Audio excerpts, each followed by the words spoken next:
Lesson number 10, Measuring in Moles. By the end of this lesson, you should be able to explain that the amount of a substance can be measured in grams, number of particles, or moles, and describe how to convert masses into moles of particles, and describe how to convert moles into masses. You have to use suitable units when you buy something in a shop. For example, you might buy a meter of cloth, a kilogram of sugar, a dozen eggs, or even a ream of paper. The most appropriate unit for chemists is the mole, and you need to be able to convert moles to masses and masses to moles. The equation and memory triangle in this diagram can be used for these calculations. In these equations, the small m stands for the mass of the substance in grams. N stands for the number of moles.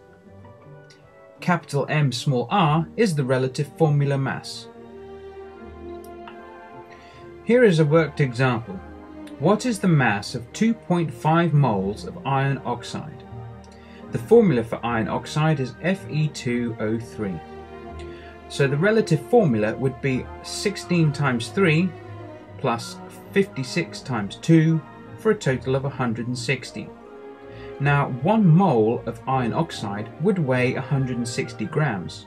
So 2.5 moles of iron oxide would weigh 2.5 times 160, which equals 400 grams. Here is another worked example. How many moles of sulfuric acid are in 4.9 grams of the acid? The formula for sulfuric acid is H2SO4. So the relative formula mass would be 4 times 16 plus 1 times 32 plus 2 times 1 for a total of 98. Now 1 mole would weigh 98 grams. So how much would 4.9 grams be? 4.9 divided by 98 equals 0.05 moles.